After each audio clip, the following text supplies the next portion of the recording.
This is a Region Sports Desk exclusive. I want to get away. I want to fly away. Yeah, yeah, yeah. I want to get away. I want to fly away. Well, Joe, we're 1 week away from Lucas Oil Stadium and the state championships. We've got 3 teams left in the region, trying to take that last step to get there. Now let's talk about some pick'ems here. We're gonna go to the two-way pick'em, JT. Oh boy.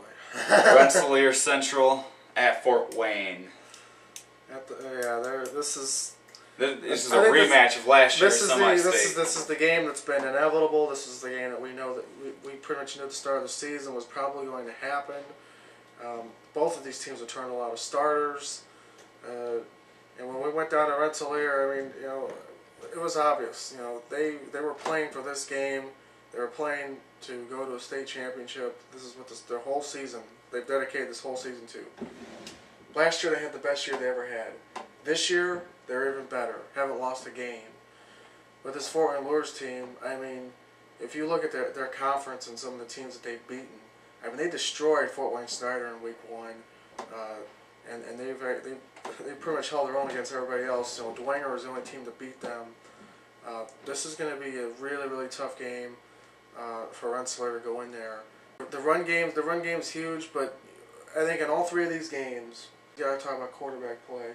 Quarterback play becomes huge in these types of games because look, we know the defenses are good, and we know what team's bread and butter is, but let's be honest, Lures is going to do a pretty good job. They're going to do everything they can to take away the run game from Rensselaer.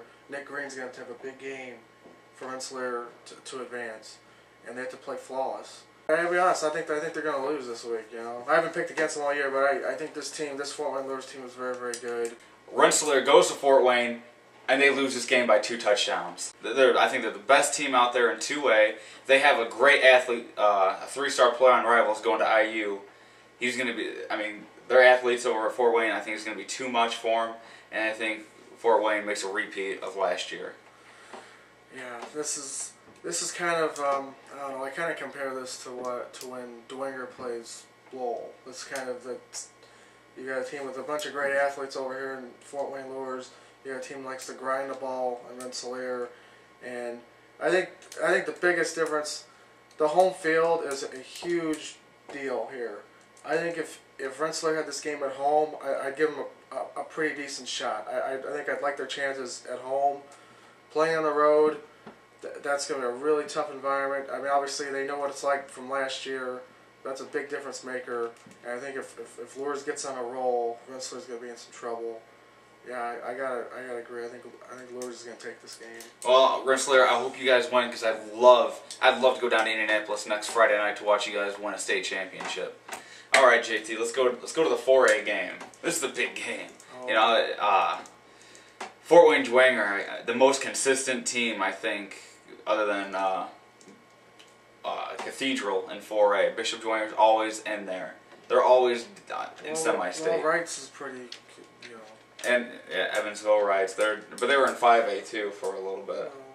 But I mean, we're talking recent history. Yeah, we're talking Fort Wayne Dwenger traveling to Morton. JT, what do you see in this game? Well, you're going to be calling this game on the internet here, yes, JT. Yes, I am. This team's damn good. They're extremely, you know, they've got 2 very good running backs. Obviously, they got, you know, Ramon Wright, the back that's going to Stanford. He's electrifying. He's like a high school version of Barry Sanders. I mean, he can stop on a dime, turn the other way, and you wouldn't know what hit you. You know, this is where really fundamentals are going to play a huge role in this game defensively for Morton, because they need to try to corral this guy. They got to try to force Dwenger to throw the football. But here's another interesting stat: the quarterback for Dwenger has thrown 20 touchdown passes, no picks, 0 interceptions. That's not bad, you know. But they haven't been behind much either this year. And you know, I go on the boards, and the folks in Dwenger, they're not sure about coming out here. They don't really like having to come out here because the last 2 times they came out this way, it didn't end so well for them. But this is a different type of matchup. This is a game I expect to be high scoring because I think Morton's going to score their share of points. Dwinger's defense not quite as good as they've been the last few years. I mean they've given up some high point totals. I have a really good feeling. Honestly, I have a really good feeling about Morton. Playing at home, that's huge. There's gonna be the most people it's ever been at a at a football game at the Governor's Mansion. Well, it doesn't take much because both games I've seen small crowds, no matter how good that team is. Well, you weren't at that regional game. No, last year. I wasn't. Everybody was at that regional game last year, and they're gonna not just Morton fans. You're gonna see a whole bunch of region fans over here at this game. It's gonna be a great atmosphere over there in Hessville. Yeah, there's no question about it. I really think that obviously all these games, quarterback play is gonna be huge. Morton's got two very good quarterbacks. They both played extremely well last week. Jari Griffin, the wide receiver from Morton, he had a huge game. So did Kalen Aaron. I was talking to him a little bit yesterday, and I said, hopefully you guys can put up 40 points in this game. He said, consider it done. They're going to put up 40 points. Consider it done. He's not going to lie to me. He's not a liar. He's like honest Abe out there. He's going to tell me how it is. He said they're going to put, they'll put up the 40 points. I think 40 points can beat them. I think 40 points will be good enough. Morton's going to win this game. Morton's going to win. You're that confident. I promise You're that confident. I promise you they're going to win this game, okay? I think you need to take that cheese, throw it up against that wall over there. Not so fast, my friend. What? You got to forget about this. You're forgetting about a certain player there that they got in defense. They got a stud 3-star defensive end over there for Fort Wayne Dwinger. Going to Notre Dame. Another Fort Wayne guy going to Notre Dame. They got a stud running back, and I believe they're pissed off and coming over here to the region losing last year. Fort Wayne comes into Morton, and they edge out the Governors by 3 points. No way. No way. It's true. You can't do it. Again, I'm picking against the Governors to lose a tight one. I'm shocked. Look, there's no Tyler Eifert on this team. There's no John Goodman. They shut down Ramon Wright. They load up that box. They can stop him. They can win this game. Forget about it. Those Morton quarterbacks are going to be on their back all night. That defensive end from Fort Wayne is a stud, and he's going to be on their ass all night long. Let's talk about the 5A game, JT. This is possibly the... You're going to piss off a lot of Governor fans. Oh, I know. For a fact I will. And Valpo having, honestly, you could say the best season yet that they've had. I mean, this defense, it's better than the 2002 defense. I think you could compare it. It was like Valpo's defense right now is like Valpo's offense was in 2002. Just absolutely dominant. And now they're going to a Fishers, a program that's only been around for a short 5 years. Yeah. The coach for Fishers, I believe, he used to coach at Maryville. Yeah. This Fishers team, everyone says, is possibly the best team in 5A. I tell you what, I've been watching them on film a little bit. I watched some of their game against Carmel. They're extremely balanced offense. I mean, they do a really good. They run basically like a pro style, like West Coast offense. A lot of multiple eye sets, some single back. They do a really good job of mixing it up. They'll run the ball a little bit. They'll throw in some play action. They do a lot of short passes like hitches, slants, outs. And they have a really talented quarterback, dual threat quarterback. He's really the difference maker in that team. Now, athletically, it's pretty close. Athletically, Fisher, this isn't like some of the Warren Central teams we've seen over the last few years. This isn't where we got like a bunch of 5-star athletes running all over the field or anything like that. This is athletically, it's a winnable game for the Vikings. This is a game they can win.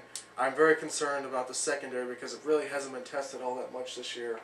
Maryville in the sectional game, they kind of hit them a little bit, but then they went away from it. I'm a little bit concerned about Valpo's secondary, but I think they're going to have some success offensively because I do like Paul Andre throwing the football. I think they can mix it in pretty good with Kittredge and maybe get some play actions in there. Valpo's going to score some points. I think this could be a very, very close game. I think Valpo will win this game by maybe 1 point, maybe 1 or 2 points. I believe in the Valpo Viking football team. After watching Fishers, they're very good. They're very good. but this is a winnable game. This isn't like 2001 playing Ben Davis in the state championship. There are no James Bankses on the field. This quarterback from Fishers, he's good, but he ain't that good. You know, I agree with you 100% on this, JT. 100%. That Valpo defense is something special, but you're right. They've never, ever been tested all year in the passing game. Valpo did test them a little bit, and what you noticed in that game, 33, Castellano, so whatever you say his name, no one can pronounce his name. He is, I think, the best corner I've seen all year in the DAC. That kid is locked down corner. Suter is a great safety. I think he's one of the top 3 safeties in this area. But the no-name guy, number 7 over there. You notice Maryville started motioning their best receiver over there. I get to put him one-on-one against number 7. And that just concerns me a lot in this game that he's not going to be able to get the job done. If they lose, it's because they're going to pick on number 7 out there. But 33, Suter, get the job done. The front 7, it's just the front 8. I mean, they're on a 4-4. It's just lights out. Kittredge, again, will be a difference maker in this game. I'm going to give you a name defensively, and this guy had a huge game last week, and this guy's going to have to step up again. Adam Bertuzzi, 92 defensive end. This guy, he's got to wreak havoc in that backfield. He's got to do everything he can to get pressure on their quarterback, try to force him to get rid of the ball, before he wants to. Try to just force him out of the pocket. Try to just wreak havoc in the backfield. That's what he did last. I mean, I think he had 3 or 4 sacks. That kid played a great game last week. The one thing from watching the tape against Mishawaka, I mean, he was just all over the field. He had a lot of tackles. He had a lot, tackles for loss, and he had some sacks. He's gonna have to do that because he's got, they got to take some pressure off their secondary, because I think they're going to see more passes in this game than they've seen in any game all season long. And what's the big equalizer to not having a good secondary? You got to have a defensive line that can get pressure, and he's the one guy that can do it. He's got to get the job done. I think he can. Oh, I absolutely agree with you. I think Valpo's going to come out win, and I think we're going to be partying next Saturday night down in Indianapolis. That sounds pretty good.